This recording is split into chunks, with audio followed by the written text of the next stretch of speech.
राधे राधे। आज हम देवी पुराण शुरू कर रहे हैं। महाभागवत हिंदी में हम श्रवण करेंगे, तो आप लोग तैयार हो जाएं। महाभागवत देवी पुराण। आप लोग चैनल को सब्सक्राइब कर लें और चैनल पर ऐसे ही बने रहें। पूरा वीडियो देखें और माता जी का पुण्य लाभ लें, उनका प्रसाद, उनका चरण वंदन, उनका यश गान करते हुए हम शुरू करते हैं महाभागवत देवी पुराण। त्वमेव माता च पिता त्वमेव, त्वमेव बन्धुश्च सखा त्वमेव, त्वमेव विद्या द्रविणं त्वमेव, त्वमेव सर्वं देव देव।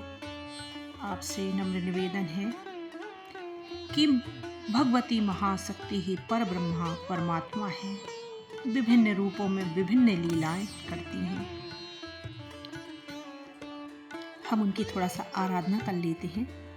दुर्गति नाशिनी दुर्गा जय जय, काल विनाशिनी काली जय जय, उमा रमा ब्रह्माणी जय जय, राधा सीता रुक्मणी जय जय, सांब सदा शिव सांब सदा शिव सांब सदा शिव, जय शंकर हर हर शंकर, दुख हर सुख कर अधतम हर हर हर शंकर, हरे राम राम राम हरे हरे, हरे कृष्ण कृष्ण कृष्ण हरे हरे। जय जय दुर्गा जय माता रा, जय गणेश जय सुभागारा, जय अति सेवा शिव जानकी राम, गौरी शंकर सीता राम, जय रघुनंदन जय सिया राम, ब्रज गोपी प्रिय राधे श्याम, रघुपति राघव राजा राम, पतित पावन सीता राम, जय पावक रविचंद्र जयति जय, सत्यचित आनंद भूमा जय जय, जय जय विश्वरूप हरि जय, जय हर अखिलात्मन जय जय, जय विराट जय जगतपति, गौरीपति जय रमापति। इन्हीं की शक्ति से ब्रह्मा विश्व की उत्पत्ति करते हैं। इन्हीं की शक्ति से विष्णु सृष्टि का पालन करते हैं और शिव जगत का संहार करते हैं। अर्थात यही सृजन पालन और संहार करने वाली आद्य पराशक्ति है। ये ही पराशक्ति नव दुर्गा दशम महाविद्या हैं। ये ही अन्नपूर्णा जगदात्री कात्यायनी ललितांबा हैं। गायत्री भुवनेश्वरी काली तारा बगला षोडशी त्रिपुरा धूमावती मातंगी कमला पद्मावती दुर्गा आदि ही के रूप है।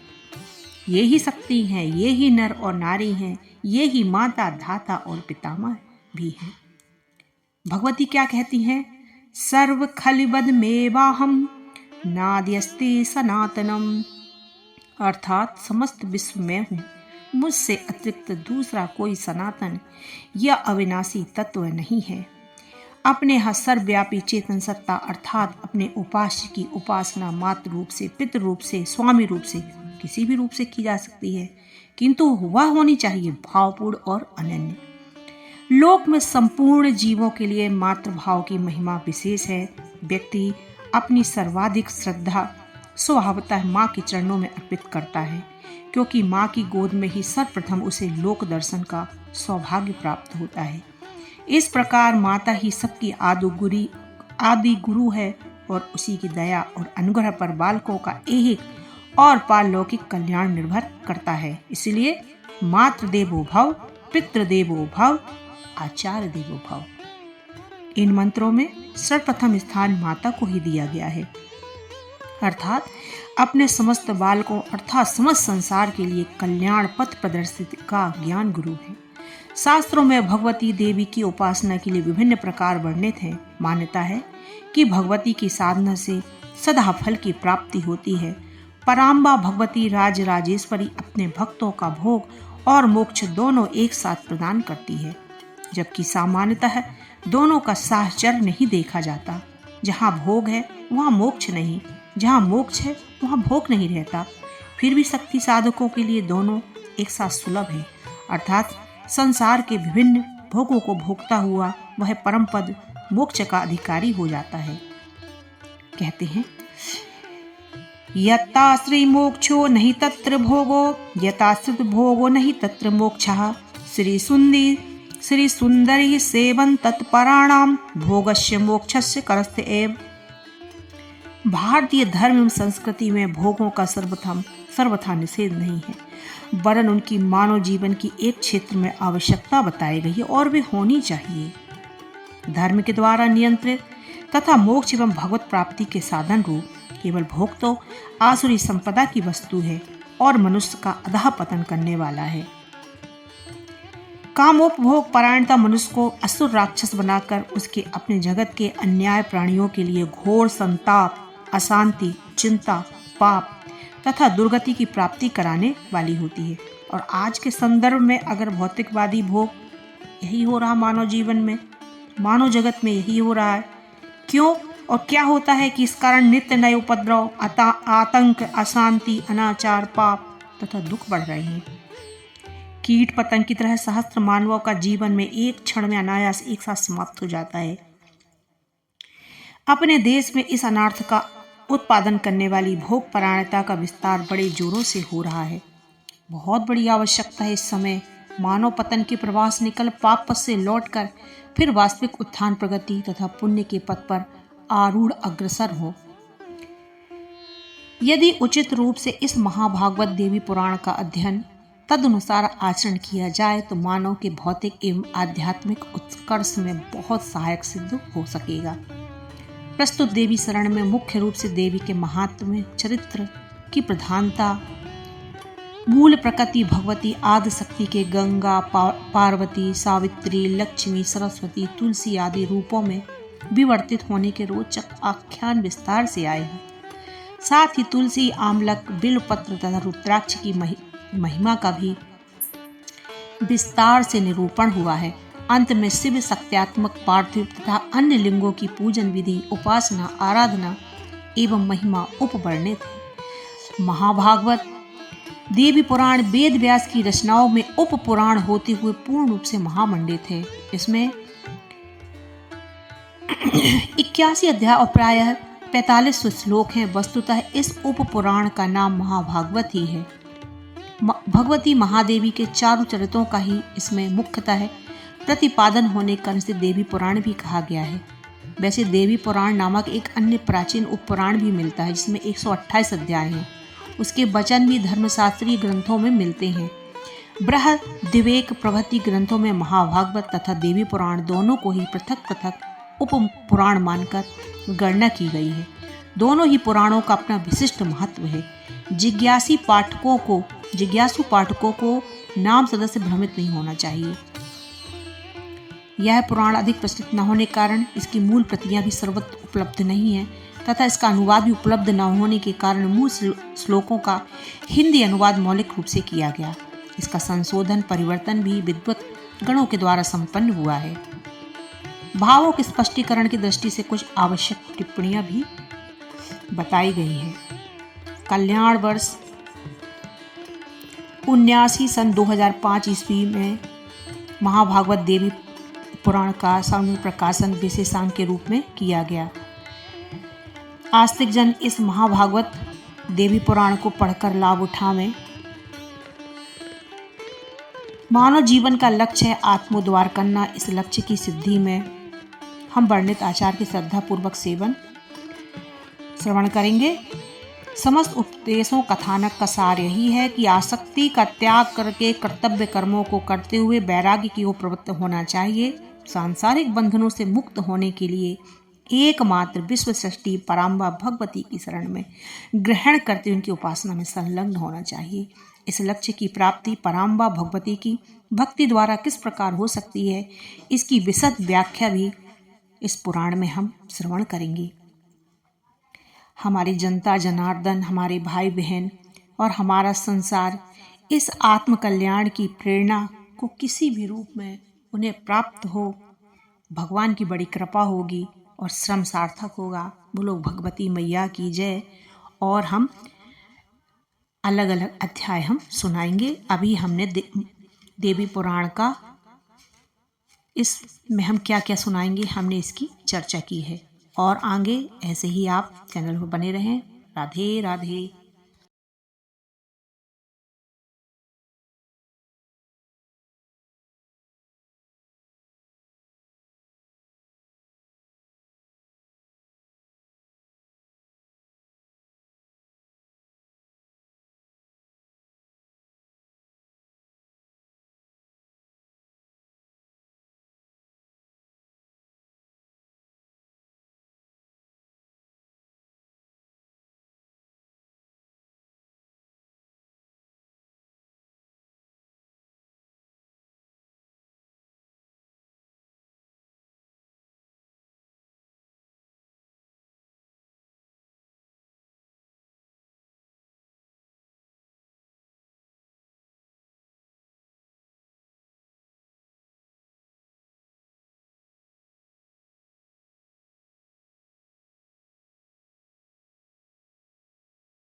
मात्रजं तरेत्यात्तवुर्सदांसं तु आपुर्या भोवांसं तु वधं ज्वः